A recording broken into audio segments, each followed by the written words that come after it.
question is, do you agree that Scotland should be an independent country? For me, the principle that we work best when we work together. Well, they didn't. Very serious. The referendum. It seems to me that they're not dealing with the issues. That's all from us.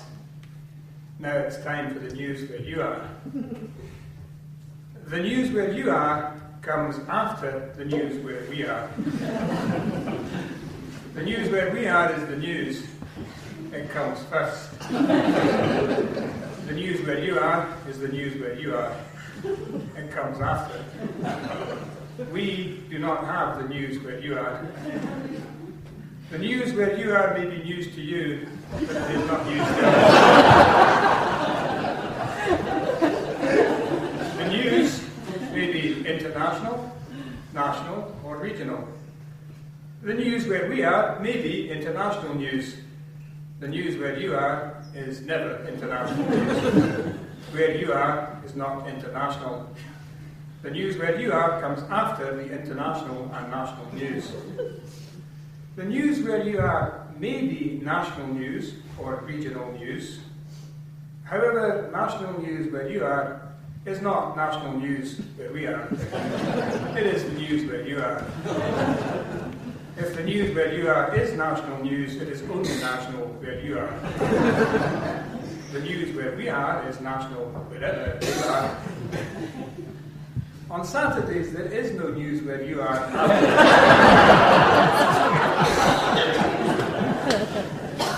In fact, there is no news where you are on Saturdays. Any news there is not where you are. It is where we are. If there is news where you are but not where we are, it will wait until Sunday. After the news where you are comes the weather. The weather where you are is not national. The weather where you are comes after the news where you are, and after the weather where you are comes the national weather. Do not confuse the national weather with the weather where you are. The weather where you are comes first, but is lesser weather than the national weather. Extreme weather is news. However, weather that is more extreme where you are than where we are is not news. Weather that is extreme where we are is news, even if extreme weather where we are is only average weather where you are.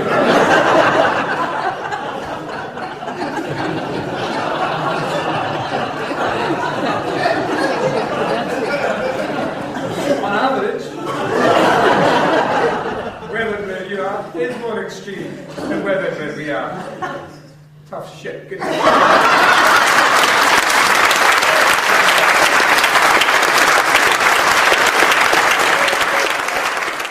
Hello, that was the news where you are, in case you hadn't heard it before. That was by James Robertson. And this isn't the news where you are, this is the town hall meetings going on all around Scotland, with so many good things being said by so many people. And this is the second of these out and about episodes, where I'm going to bring you some of the best bits, so we'll just go straight to it. First up this time is a marvellous speech at the Ayetalks event given by Miriam Brett. Representing Generation Yes, please welcome Miriam Brett.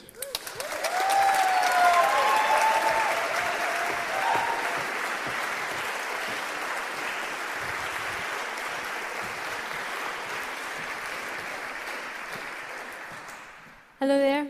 I'd firstly like to thank everybody who invited me here today at this absolutely brilliant event, and it's so good to see that even the extra chairs are full.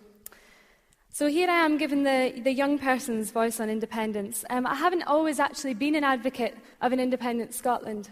As a half-English internationalist who couldn't care less about flags or patriotism, I initially felt quite isolated by this movement.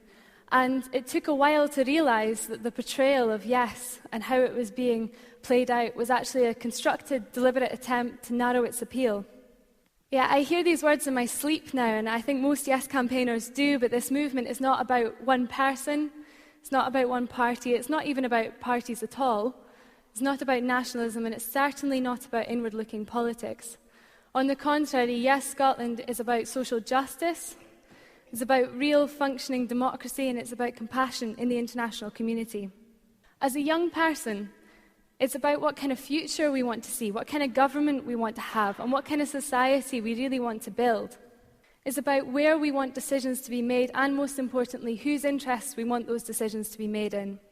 Everybody has fears and apprehensions around independence, be it big or small. My family are a good example of this. This time last year, not one of them was really certain they were going to vote yes. Most of them were quite staunch no voters. And now, when I told my mum I was going to campaign for an independent Scotland, her reply was, "Christ, Miriam, you're not one of those, are you?" I'm pleased to say that my mum is now a proud member of Women for Independence. My stepdad...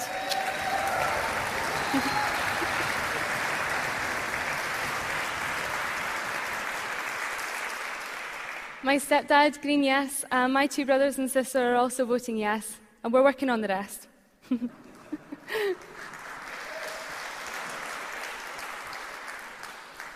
Independence for me is about three main things. It's about democracy, it's about the preservation of our welfare state, and having a respectable foreign policy. So democracy, now when I say I want independence to bring about democracy, the naysayers always say, well, we live in a democracy, and I am aware of this. What I mean when I say we want to live in a democracy is that since World War II, half of the governments that we have been ruled by were not governments that Scotland voted for. They're not governments that reflect our political culture, which is by and large more social democratic. Now, I'm not going to say nobody in Scotland votes Conservative, they do. A couple of 100,000 did in the last general election, but over 2 million did not. So with decentralised power comes the ability to elect the government that we voted for, but also one that upholds the political culture of Scotland. Secondly, the welfare state. I read a piece recently that was very interesting. It said that, yes, Scotland cannot claim a monopoly on social justice, and I agree. I'm sure there are Better Together representatives out there who genuinely want to see social justice happen. But for me, it's completely impossible without a strong welfare state, a shared heritage, a common weal, all of us first. When Better Together speak about our history, they never fail to mention the proud creation of our welfare state. And my God, is it something to be proud of. What's ironic, look at it now. And where do we go from here? New Labour, Lib Dems and Tories alike want a continuation of austerity measures. This is their white paper. I see a dissonance between rhetoric and reality when it comes to austerity. It's portrayed as nothing more than a short-term means to balance the budget, but this is a strategy at the very heart of Thatcherite economics. It is an ideologically driven, systematic attack at the expense of the poorest, the most vulnerable and the most defenceless groups of our society. It's social violence.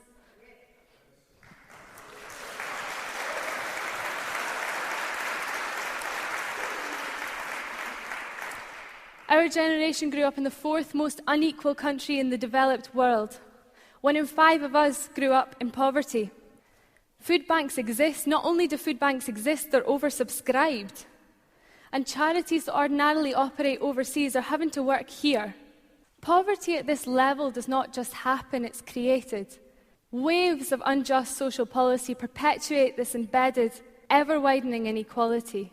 I think we've reached a tipping point here.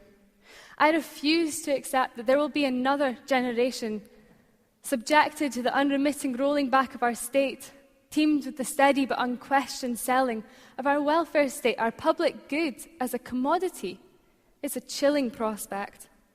Nobody's saying that Scotland is going to become socially just overnight, but at least independence provides a glimmer of hope for real, meaningful change that a no vote just can't. Another reason to see a dissonance between rhetoric and reality is the promise by Lib Dems, New Labour and Conservatives alike to invest £100 billion in the renewal of Trident. In today's geopolitical landscape, Trident is a redundant relic.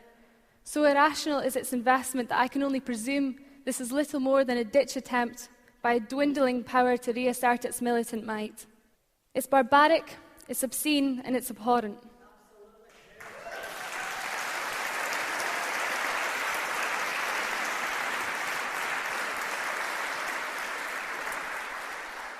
Our generation won't recall a time when the UK actually played a constructive role in the international community. I was only 11 years old when the New Labour assisted the Iraq invasion. In our name, Westminster has instigated illegal, immoral warfare. And why do I bring up the darkest hour in recent political history? Well, Iraq may have been unique in terms of scale and size of devastation, but it represents a very real, ongoing trend that the UK acts with force over a humanitarian calling.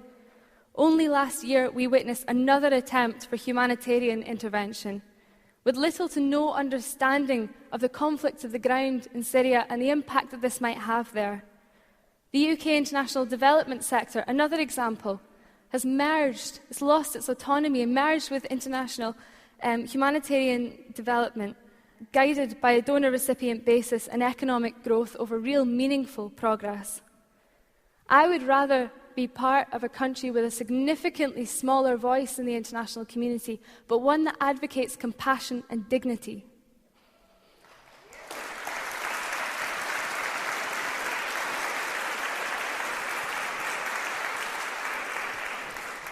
And it's not just our work overseas. Look at how we treat people here. Look at how they are scapegoated. Look at the connotations, the negative connotations attached to immigrants, refugees, and asylum seekers here. These social norms don't just come about, they're brought about from the top down. From Labour's unjustifiable detainment of children and pregnant women in detention centres across the UK, to the Coalition's universally offensive go-home vans. It's painfully ironic that Better Together have the audacity to label the entire Yes campaign a campaign based principally on nuclear disarmament and inclusion, inward-looking nationalists, while they're draped in Union Jacks, implementing waves of unjust immigration laws and pandering to a UKIP rhetoric.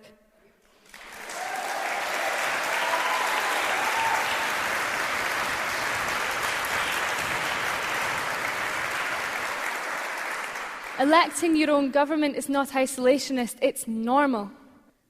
I do not want to watch our generation grow up honestly led to believe that immigrants are the cause of our lack of job opportunities.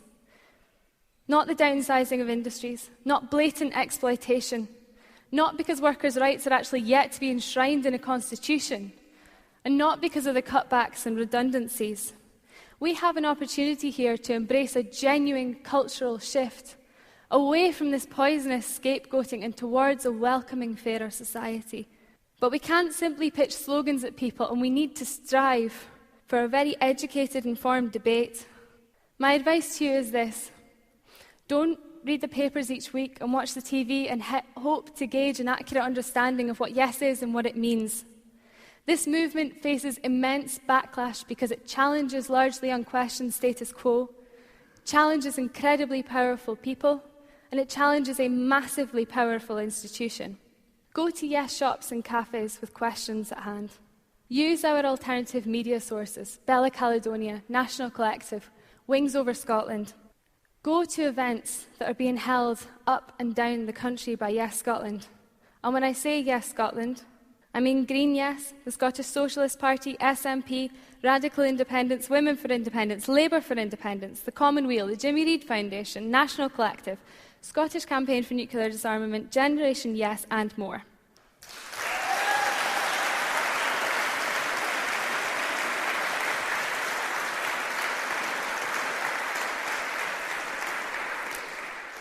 Attend these events, challenge the panellists, and see what yes is, and immerse yourself in what is the most important decision that we as a nation, as a generation, will make. Reinvigorate our democracy, reignite a sense of social solidarity, safeguard our welfare net, fight the gross inequality that continues to creep its way into our communities, and rid our nation of nuclear weapons. Wake up and be part of Generation Yes.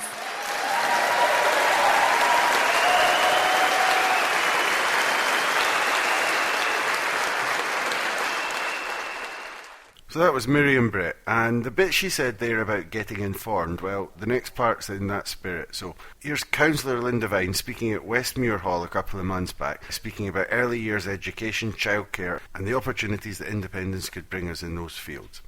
This one was on the YouTube channel Gomni, so thanks to them.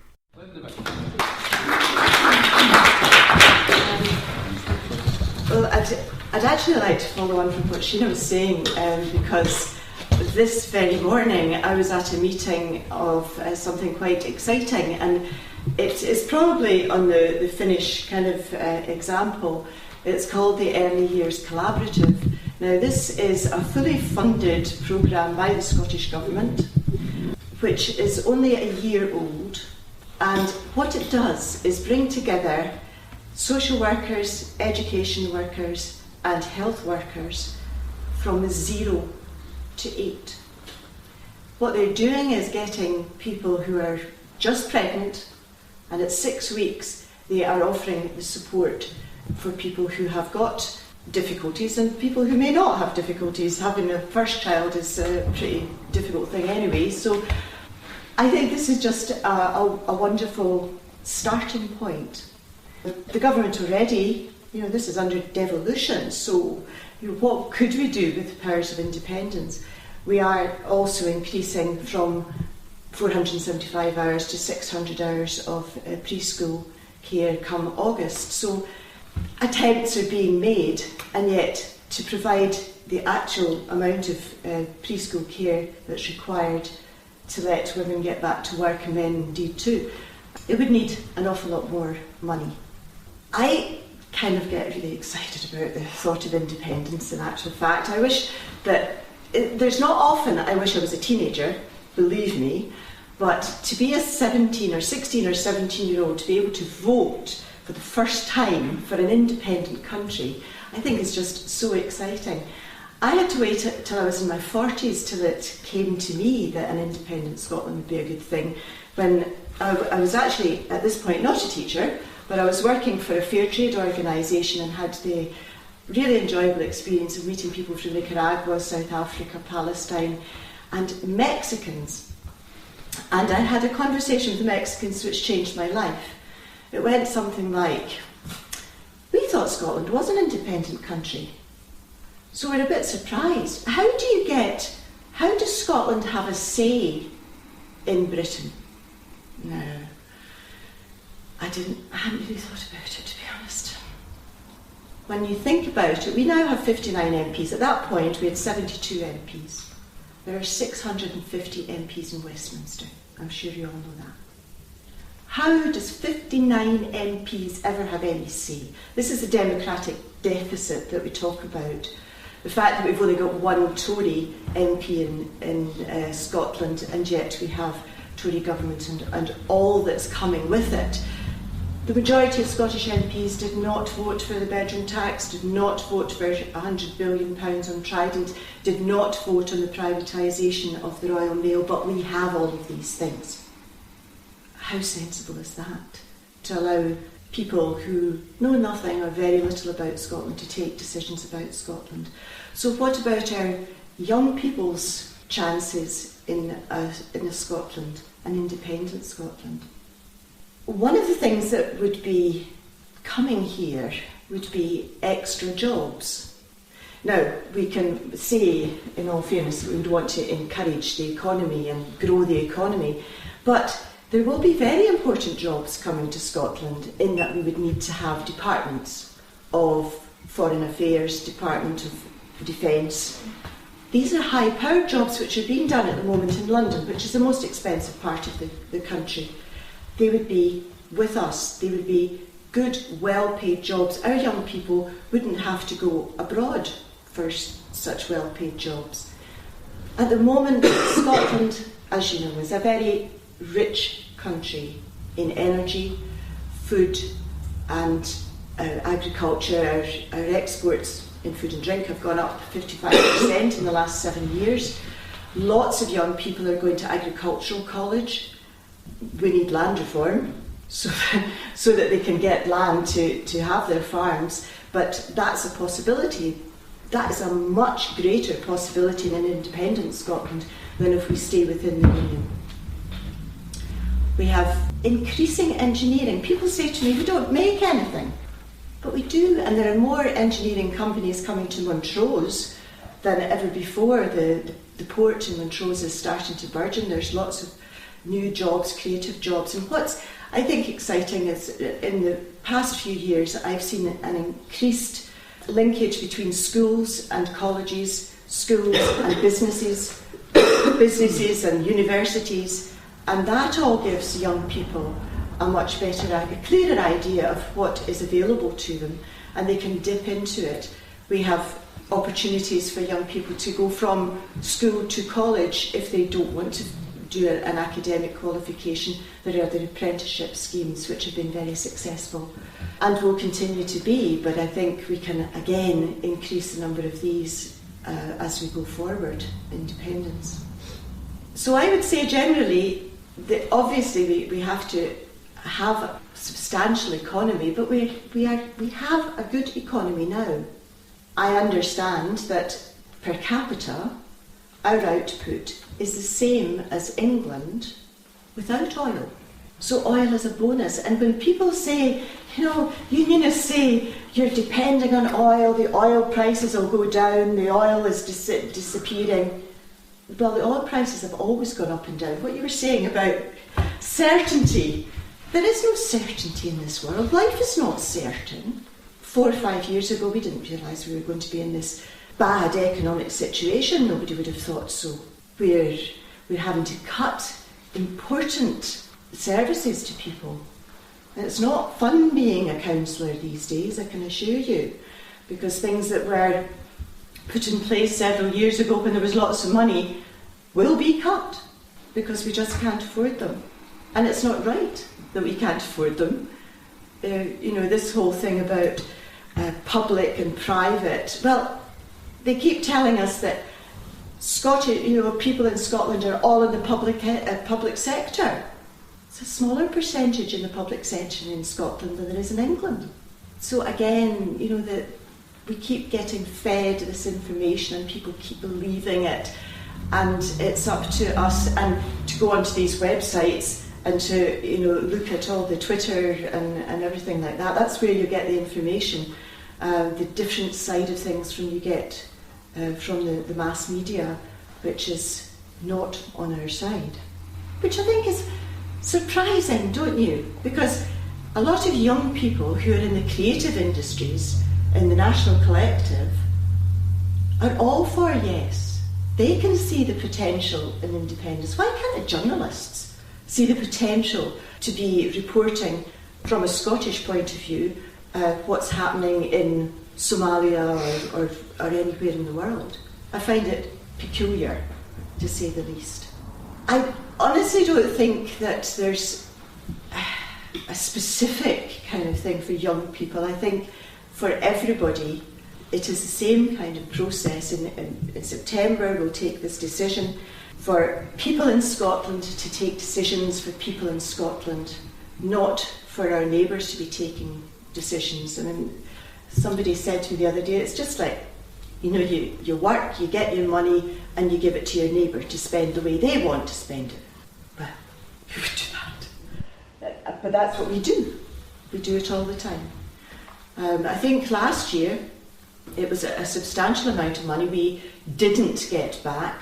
We gave £4.4 billion more to Westminster than we got back. That was an unusual year. I think over the last 30 it's been averaged out about £2 billion a year we haven't got back from Westminster. What could we do with £2 billion every year? We would have the A9 dualled like that. We would have, we are making progress in new schools, but we could have been way down that route earlier. There's just so many things. £2 billion is a lot of money when it's all put together, and that's what we're losing out on. So that was Councillor Linda Vang. The next thing up, though, is a couple of bits of Colin Fox, because I don't know about you, but I think he's been very good throughout the referendum campaign.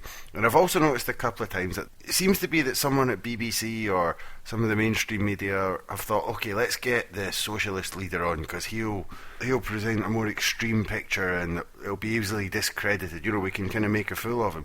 And then they've had him on and he's been excellent, and they've tried to shut him up as quickly as possible. I'll just give you a little example of that before I go to the actual speech that he made that I thought was absolutely magnificent. So here's just a little clip of him on BBC News.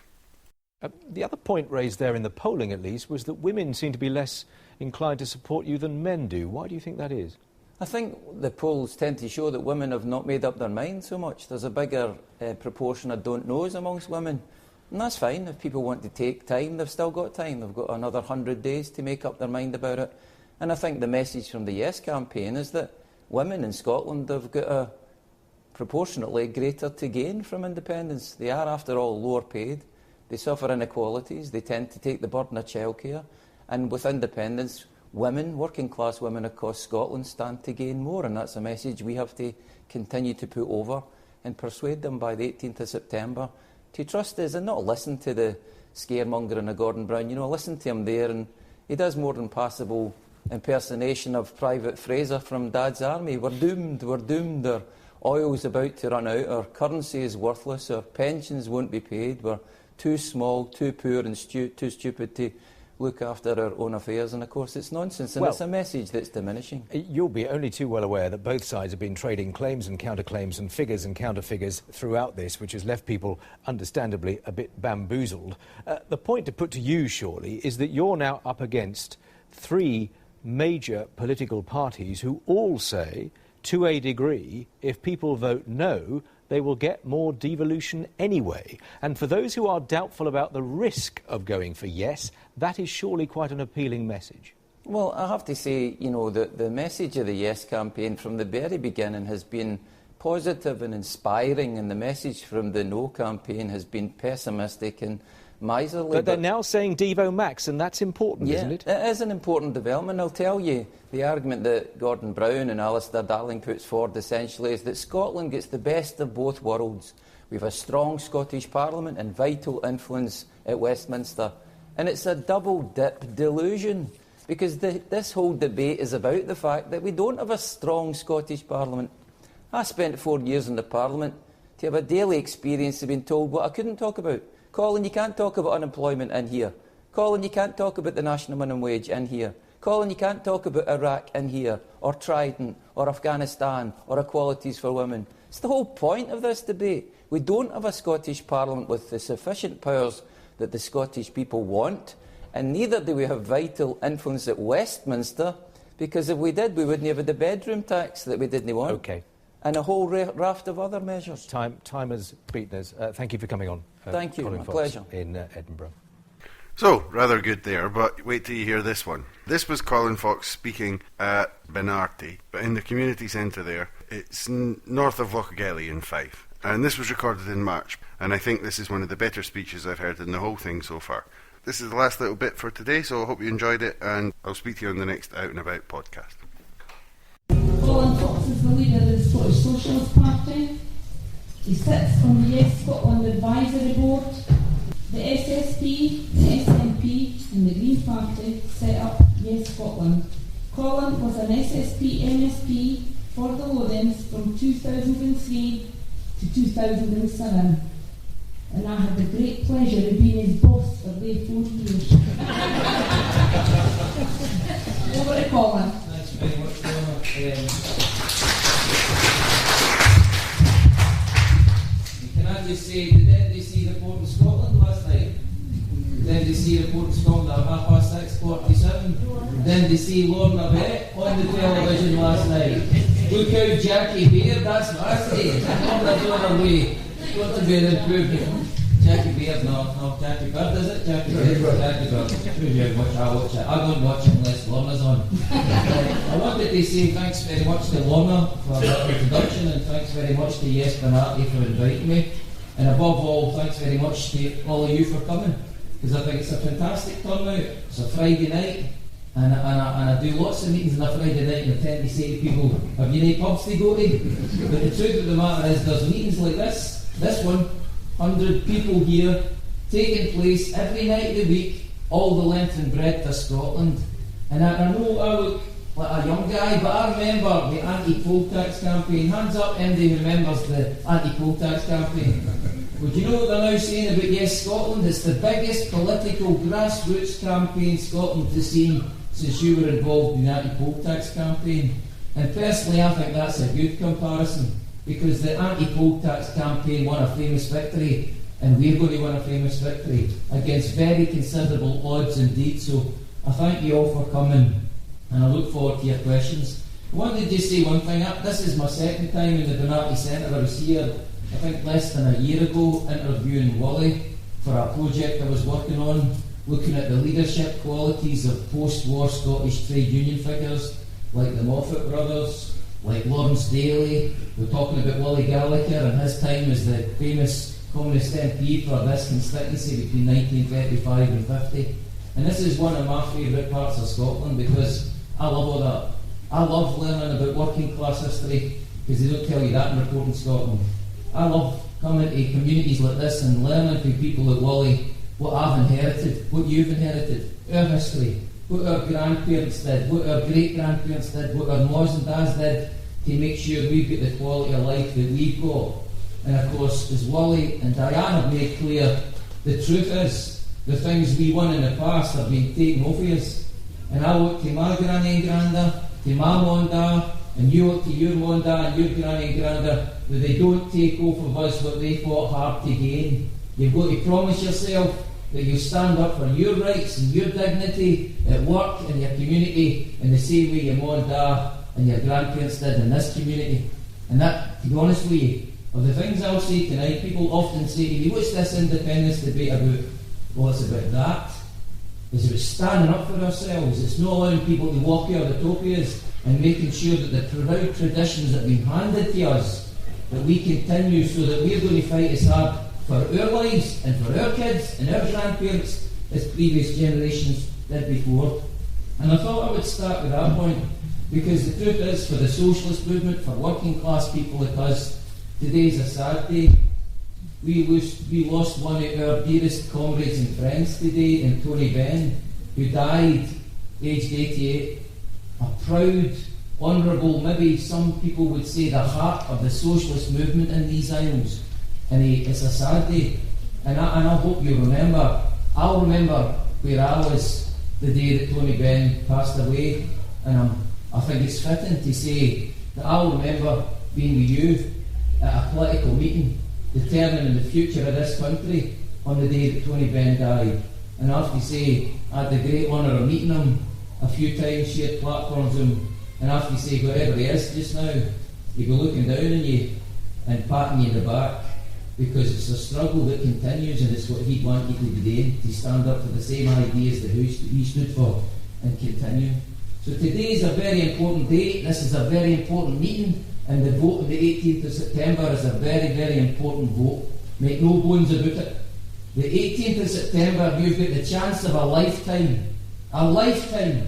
You've got the chance of a lifetime to change your life, change this country, change the British Isles, and change the world for the better forever. So no pressure, eh? The 18th of September is really important, and I say to you, the Scottish Socialist Party, I sit in the Yes Scotland Advisory Board, as Lorna has mentioned. I'm the leader of the Scottish Socialist Party, and people will see me, Colin, how come you support independence? And I look them straight in the eye and I say, because working class people like us will be better off. That's why. That's the question you've answered. That's the answer to your question. We'll be better off, working class people like us that make up the overwhelming majority of us in Scotland, 5.2 million, overwhelmingly, we're working class. And we'll be better off economically, we'll be better off socially, we'll be better off politically. And that's why increasing numbers of people across the whole length and breadth of the country are realising working class people have a great deal to gain for independence, and that's why they're supporting it. And you know, Wally's quite right, and Diane have touched on it. At the heart of this debate, it said, look, Scotland's a diddy-wee country, we're an economic basket case, we can't stand up on our own 2 feet, we can't look after ourselves, we can't look after the range, we can't look after the pensioners, we can't look after the unemployed. And yet what happened this week? The OECD, the Organisation for Economic Cooperation and Development across the whole world, Scotland, 14th richest country in the world. The Financial Times again says independent Scotland, one of the richest countries in the world. So somewhere along the line, somebody's not telling the truth, are they? And I know who I believe, and I know who's not telling the truth. Because the fact is, Scotland, if we're independent, will be one of the richest countries in the world. And like the rich countries in the world, when you look at the economy of rich countries in the world, they tend not to be dependent on one thing alone. They're diverse, their economy's diverse. It's got very many wealthy parts to it. And Scotland's exactly the same. We've got oil and gas. And by the way, I have to say the debates I have from time to time with the No campaign, and I say from time to time because they hardly ever turn up, but when they do, they'll say, oil, honest to God, it's going to run out in 5 minutes, it's no worth threepence. And the fact of the matter is, remind yourself that 95% of the countries of the world would give their eye teeth for Scotland's oil. They give their eye teeth for it because they've no got it. They reckon there's £2 trillion worth of oil still in the North Sea that they've not brought out. And we're one of the richest countries in the world, not just because we've got oil and gas. But you know, I was coming along driving up to Edinburgh from Gelly. Wind turbines everywhere, aren't they? Scotland now produces a third of all its electricity. That electricity produced by wind farms, hydro schemes. We produce a third of our electricity through renewable energy now. We've got a financial services sector, one of the richest in the world. We've got whisky. Has anybody been paying attention to the amount of whisky that the Indians and the Chinese and the Brazilians and the Russians are drinking? Like it's going out of fashion. Very wealthy. A wealthy construction industry, a wealthy agriculture industry, wealthy fishery industries, life sciences, tourism. And the wealthiest thing of all, you. You're the wealthiest. Wealthier than all the oil, because Scotland's really fortunate. We've got an educated, skilled population that can turn its hand to things. 20 years ago there wasn't any renewable industry. Now it's men and women in Scotland who provide that electricity. So our greatest asset is our people. Educated, skilled, know what we're doing. And I have to say to you, bear that in mind, because the other side would put it to you that Scotland's some economic basket case. And we're wealthy, we potentially could be one of the wealthiest countries in the world. And you should remember that. And learn these facts and figures and put it to Gordon Brown when he allegedly starts touring the country. And folk going, who's he again? Don't remember who he was. You put it to them and you remind them that we're one of the richest countries in the world and they shouldn't be allowed to talk it down and pretend it was some economic basket case. But for me as a socialist, of course that's only half the question, isn't it? It's only half the question that we could be a wealthy country. Because the fact is, as working class people, we see the wealth of Scotland and Britain all around us. But it never comes to Lochore, does it? Never comes to Motherwell. Doesn't come to South Edinburgh or Astine. So it's not just a question that Scotland's a wealthy country. It's ensuring that that wealth is spread out to them that need it the most. And Diane, they're absolutely right. When that wealth gets spread out, shared out, in a way that it's never been before, the new kids, 1 in 3 of them in Scotland, they're first in line. The 1 in 3 households in Scotland that don't have enough money to pay their gas and electric bills, they're first in line. They folk that are going the 12 mile to Dunfermline to the food banks, the Lincoln Bread to Scotland, they're first in line. Who would ever have thought, when your granny and granda told you about the hungry 30s and folks stood in the street corners and going to soup kitchens, who'd ever have thought you'd have seen that today? Well, the fact of the matter is, food banks are soup kitchens. Folk are going on, they can't feed themselves. They're going up to Dunfermline or Edinburgh, Glasgow, and they're getting packets of pasta, packets of rice, a tin of tomato soup, a packet of semolina, and they come back in a fortnight later because they need some more. This is Scotland, one of the richest countries in the world, the 21st century, and there's folk going hungry. 1,000 food banks now in Scotland. And that's totally unacceptable. And the fact of the matter is, it stands to reason if all that extra wealth in Scotland, all the taxes that you pay, think here, all the income tax you pay, all the national insurance you pay, all the duty you pay in your petrol, all the duty you pay in your drink, all the duty you pay in your cigarettes, instead of all that being siphoned off and going to the Treasury in London, if that stayed here, along with all the profits the corporations made, then it stands to reason we're better off. We could eradicate child poverty. They've done it in Scandinavia. The trouble with child poverty is man-made. It's not created by God. It's not some scientific thing you can't counter. It's man-made.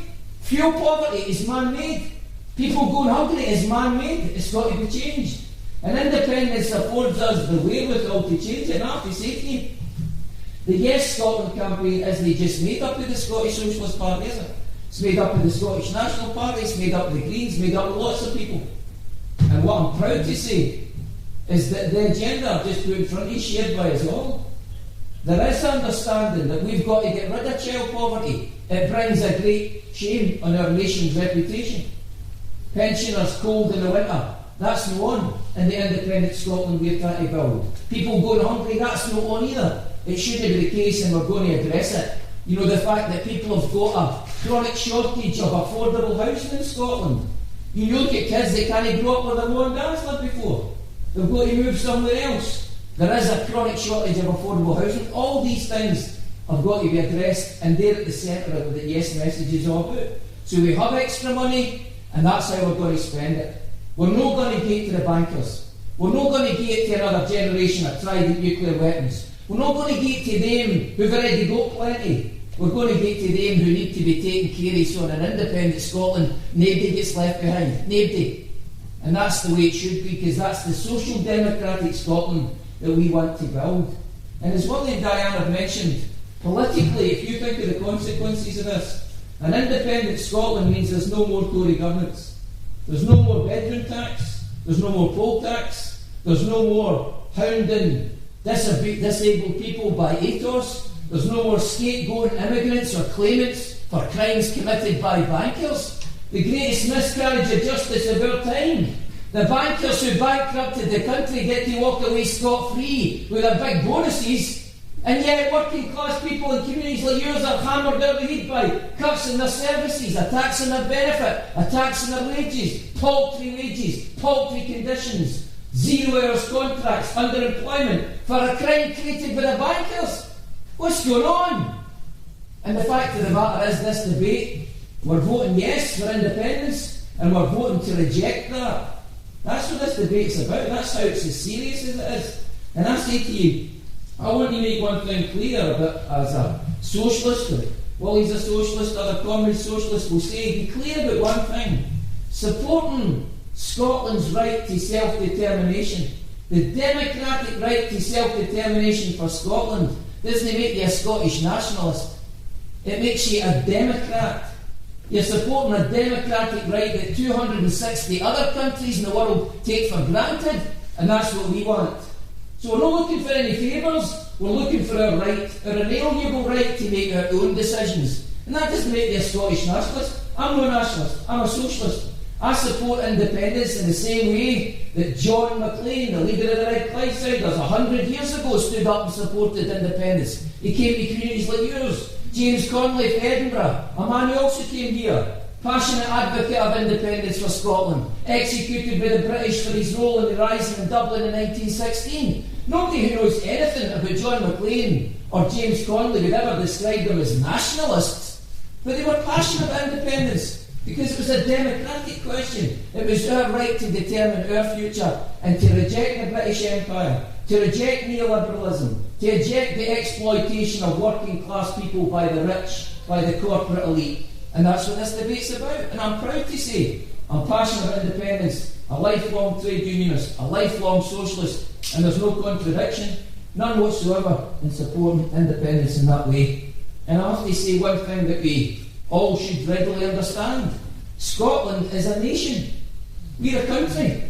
So to the comrades south of the border who say, Scotland, you know, we hate the Tories as much as you do, we're from Liverpool. We hate the Tories as much as you do, we're from Newcastle. We're from East London. I lived in East London for 10 years. They hate the Tories just as much as Indy Lacour does, I can guarantee you.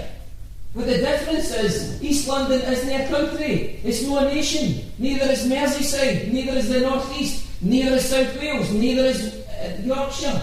We are. We're not a province of England. We're not a province of Britain either. We're not a region of anywhere. We're a country, we're a nation. And we're entitled as a nation to say the national question is a feature of politics in this country. We now have a Scottish Parliament, which is a reflection that we do things differently here. We're a nation entitled to express ourselves. And it's well worth reminding those people who would suggest that nothing has changed, that Holyrood and the no campaign central message, you've heard that I'm sure on television, they'll say, Colin, Scotland gets the best of both worlds. We have a strong Scottish Parliament and we have influence at Westminster that takes us onto the world stage. And as Lorna mentioned, Lorna and I worked in the Scottish Parliament for 4 years. And our daily experience was to be told, Colin, Lorna, oh, you can't talk about unemployment here. Oh, you can't talk about the economy here. You can't talk about Trident here. You can't talk about Iraq here. You can't talk about low pay here. That's for the big boys and girls down south. This is the Scottish Parliament. You don't get to talk about any of these things. That's a daily experience. I would go to surgery every Friday. People would come to see me as their elected representative for help. And everything they raised, I couldn't even mention in the Parliament. So we don't have a strong Scottish Parliament. That's what this debate's about. We don't have anywhere near the powers that we need as an independent country to take care of each other and to plot our own destiny. And it's also clear we don't have any influence at Westminster. If we had any influence at Westminster, we wouldn't get lumbered with a bedroom tax. We didn't want it, did we? We didn't want the Royal Mail being privatised. We got it. We don't support any of the measures, and we get lumbered with it. They don't take a blind bit of notice about us. We don't have any influence. What we do is we get lumbered with a government we didn't elect, a Tory philosophy we never elected, that's alien to us. And of course, independence means that's over. That can never happen again. That's finished as of the 18th of September. And I campaigned daily. I was in Stirling the day outside the Council Centre. Vote for independence on the 18th of September. Sign the petition and send your own message to David Cameron that after the 18th of September, there is no more David Cameron in Scotland. There is no more George Osborne. There is no more bedroom tax. There is no more scapegoating claimants and immigrants for problems, a crisis caused by the bankers in the City of London. Their days are over. And I think that's why this is a profound debate. And it's why I'm thoroughly encouraged there's 100 people or more come out tonight to debate it and discuss it. And I want to say this in finishing, Lorna, since my time's now up. I wanted to just focus on how this debate is going to go. Because the question that's most commonly asked of me is, are we going to win? And I'm here to tell you, yes, we are.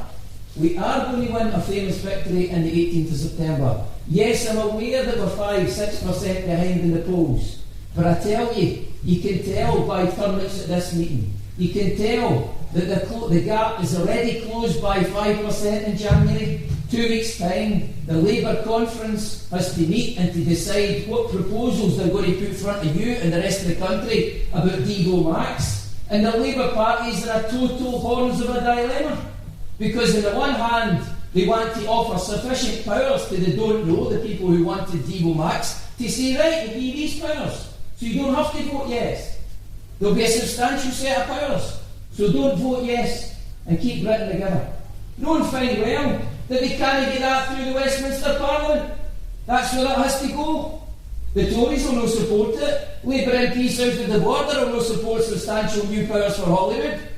So they then say, alright, tell you what we'll do, we'll just go for a wee set of diddy-wee powers. Income tax, welfare provision, Crown Estate, something like that. And they'll go at Westminster, fine, right, we'll support that. And all the voters in Scotland go, nah, that's maybe near enough. As Gordon Brown was on the telly on Monday saying, look at Scotland, we raised 10% of the taxes we spend here the move. I propose we move that to 15%. What do you think? And of course, under independence, we get 100%. We get 100% of the money. 15, I'm thinking, 15 or 100. Choose. I'll pick up my mind. People are going to go shove it when the sun doesn't shine. We're having the right to determine our own future. And the fact is, yes represents the progressive choice in this contest. The progressive choice is change along the lines I've outlined before you. And my feeling is, see, a year from now, what's today's date? 14th of March. Here's my prediction. 14th of March next year, you don't find anybody who voted no. You don't find anybody who voted no. And it will remind you, I'm sure Wally remembers this, 1979 Thatcher wins in a landslide. 1981, couldn't find anybody who voted for her. Oh no, I never voted for her. No, mass unemployment, that bitch. She closed the Raiders Grade, closed Linwood, closed the Pittsburgh. No, I didn't vote for her. You couldn't find anybody that voted for her. And I remember saying, well, some bugger must have voted for her because she won the election. But the fact of the matter is, what's grown is a sense that, of course, this is the right thing to do. Of course, it's a progressive choice. What the union offers us is attacking our pensions, attacking our pay, attacking our public services, further wars abroad, further Trident, further neoliberalism, further money going to the banks and no going to Lahore. And of course people are increasingly going, do you know what? All that scaremongering, it's the law of diminishing returns. The more they threaten you, and they threaten you, and they threaten you, it has less and less of an impact, you know. It's like that first glass of vodka, lovely. Second one, not so much. Third one, fourth one. The point is, their scaremongering tactics are not working. And my view is that not only is Devo Max going to see a further closing in polls, you're also going to see in May, and this will affect the independence polls, if UKIP and Nigel Farage come top of the poll in England and mace MEPs like they seem to be they're going, and they don't get a single one in Scotland, then people will conclude this isn't just two different countries, these are two different planets. He wants to scapegoat immigrants, blame poor folk who've made a brave and courageous decision for leaving their own country to come here for a better life, God love them. He wants to scapegoat them, and we don't entertain any of that. We know our communities in Scotland. I came up, my family, grandparents I told about, came here for Ireland, so did yours, for the Highlands, for other parts of the world. We welcome people who come here, because the fact is, economically, tragically, they make this country better by coming here, richer by coming here, and their own country poorer and they're leaving. So we don't have anything to do with the filth, the poison that Nigel Farage and that represents. But if there's a picture of him with his big grin, I'm the king of the castle in England, and they get wiped out and they get nothing in Scotland, of course it reinforces the notion these are two different countries, two different attitudes, two different futures. So Labour's Devo Max proposals, UKIP's, the impact of that, and the third thing which changes the polls is don't for a second underestimate yourself.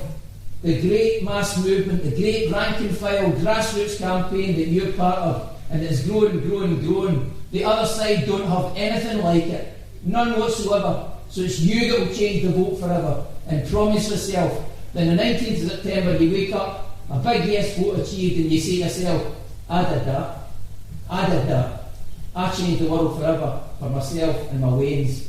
3 cheers for us. Thank you.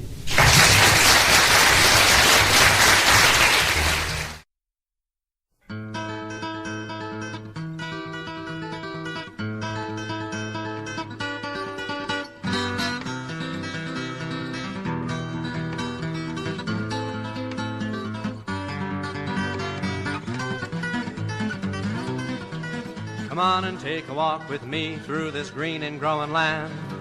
Walk through the meadows and the mountains and the sand. Walk through the valleys and the rivers and the plains. Walk through the sun and walk through the rain. Here's a land full of power and glory, beauty that words cannot recall. All her power shall rest on the strength of her freedom. Glory shall rest on us all. Here's a land full of power and glory, beauty that words cannot recall. All her power shall rest on the strength of her freedom. Glory shall rest on us all. Yet she's only as rich as the poorest of the poor, only as free as a padlocked prison door, only as strong as our love for this land, only as tall as we stand. For here is a land full of power and glory, beauty that words cannot recall. All her power shall rest on the strength of her freedom. Glory shall rest on us all. Come on and take a walk with me through this green and growing land. Walk through the meadows and the mountains and the sand. Walk through the valleys and the rivers and the plains. Walk through the sun and walk through the rain. Here's a land full of power and glory, beauty that words cannot recall. All her power shall rest on the strength of her freedom. Glory shall rest on us all, on us all.